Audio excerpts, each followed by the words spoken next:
নমস্কার, তাতানস ব্লগের নতুন একটা সকালে তোমাদের স্বাগত। শুভ সকাল বন্ধুরা। দেখেছো সকালটা আমার বাড়ির চারপাশটা কত সুন্দর, তার উপর তো এখন বৃষ্টি হচ্ছে, বেশ রাত্রিবেলার ঘুমটাও সুন্দর হচ্ছে। এই কদিন যা গরমে ঘুমই হয়নি, আমার ঘরে তো আর এসি নেই, ওই কারণে ঘুমও হতো না। সকালবেলা রান্না হবে, রান্নার তোড়জোড় শুরু হয়ে গেছে। তোমাদের দাদা দেখছো আমাকে হেল্প করছে কেটে দিয়ে। এটা আমাদের ঠাকুরের সিংহাসন, ওটা আমার গোপাল ছিল, এটা আমার গোপাল, আর এটা আমার বড় গোপাল। সকালবেলাই ঝগড়া শুরু করে দিয়েছে মায়ের সাথে, চা খাবে ও, দুধ খাবে না। এই যে আমি মাছ রান্না করছি, এটা হলো ভেটকি মাছের ছাঁট। এটা লেবু দিয়ে আমি মাছটাকে ভালো করে ধুয়ে নিচ্ছিলাম, লেবুটা কচলে লেবুর রসটা নিয়ে নিচ্ছিলাম, ভালো করে রগড়ে ধুয়ে নিচ্ছি। এর আগেও আমি ধুয়ে নিয়েছিলাম, এটা লেবু দিয়ে ভালো করে ধুয়ে নিচ্ছিলাম। তারপরে ধোয়া আমার ভালো করে হয়ে গেছে, পরিষ্কার করে ধুয়ে নিয়েছি। এরপর আমি এর মধ্যে পেঁয়াজ কুচি দিচ্ছি, পেঁয়াজ কুচি, কাঁচা লঙ্কা দিয়ে নেব, কাঁচা লঙ্কা তারপরে টমেটো, রসুন, আদা এইসব দিয়ে ভালো করে ম্যারিনেশন করে এটাকে আমি ভেটকি মাছের পাতুরি করব, পাতুরির মতো করব। এর মধ্যে না কাঁটা নেই, এই ছাটটার মধ্যে মাছ কিনলে তো কাঁটা পাওয়া যায়, এর মধ্যে কাঁটা নেই, শুধুই মাছটা হয়তো ছাট ছোটো ছোটো ছোটো ছোটো মাছ রয়েছে, কিন্তু কাঁটা পাবে না তোমরা। সর্ষের তেল দিয়ে আমি ভালো করে মশলাপাতি দিয়ে ভালো করে মেখে নিয়ে মাছটা কলা পাতায় মুড়িয়ে কড়ার মধ্যে তেল দিয়ে কড়ার মধ্যে বসিয়ে স্লো করে রেখে দেবো কিছুক্ষণ। এই যে মশলাটা দিয়ে নিচ্ছি,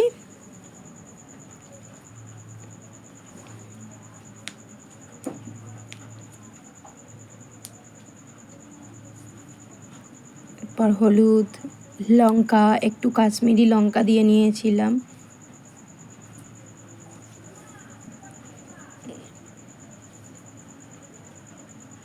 এটা গুঁড়ো লঙ্কা দিচ্ছি,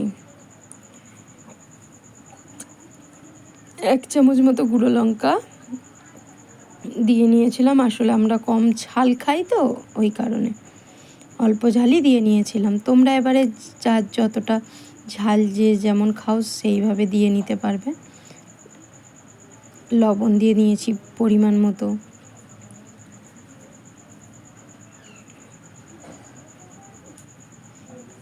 এরপর কাশ্মীরি লঙ্কাটা আমি দেখাচ্ছিলাম, কাশ্মীরি লঙ্কা দিয়ে নেব, নিয়ে ভালো করে ম্যারিনেশন করে নেব। এবারে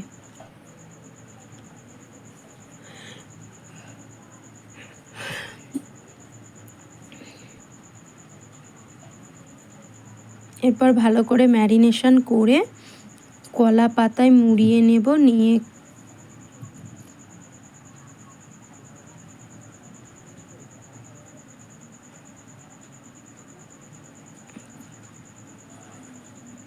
হয়ে গেছে ম্যারিনেশন। এরপরে কলা পাতায় দিয়ে নেব আমি।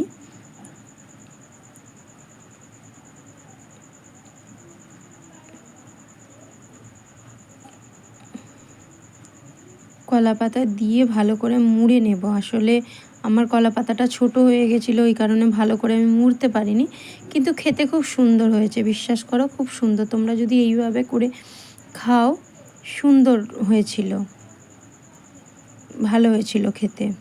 এই যে দেখো আমার হয়ে গেছে ভেটকি মাছের পাতুরি, ঠিক বলবো না, পাতুরির মতো।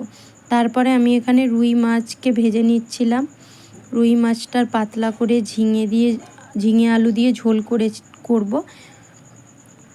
এই যে মাছগুলো ভাজা হয়ে গেছে, আলু ঝিঙে দিয়ে নিয়েছি আমি। এটাকেও হালকা করে নেড়ে চেড়ে মশলা দিয়ে নেড়ে জল ঢেলে দিয়েছি। আমি কষানোটা দেখাতে পারিনি, জল ঢেলে নিয়েছি দেখো। এরপর মাছগুলো দিয়ে নিয়ে এবারে ঢাকা দিয়ে দেব। যেমন নর্মাল সবাই বাড়িতে মাছের ঝোল খাও, সেইভাবেই আমিও রান্না করি। কোনো ভুল ত্রুটি থাকলে ক্ষমা করে দিও।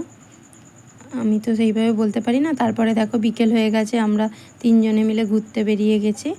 একটু ঘুরে ওখান থেকে বিরিয়ানি কিনে নিয়ে বাড়িতে চলে এসেছিলাম। পরে দেখো আমি অনেকটা ভিডিও করতে পারিনি, তাও কিছুটা করেছিলাম। দেখো বিরিয়ানি কিনেছিলাম, বিরিয়ানিটা আরসালানের বিরিয়ানি কিনেছিলাম।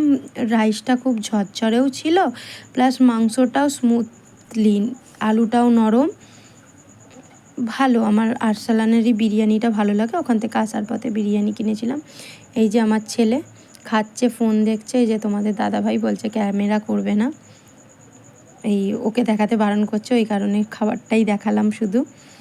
তারপরে খাওয়া আমার হয়ে গেছে রাত্রিবেলা, এবারে ঘুমাতে যাব। বলছিলাম যে তোমরা একটু সাপোর্ট করো আমাকে, আমার তো একটাও ভিউজ হচ্ছে না। আমি রেগুলার ভিডিও ছাড়ছি কিন্তু আমার একটাও ভিউজ হচ্ছে না, একটু সাপোর্ট করো, এটাই আমি বলছিলাম। তোমরা একটু সত্যি সাপোর্ট করো, ভালো লাগলে লাইক কমেন্ট শেয়ার করো। টাটা।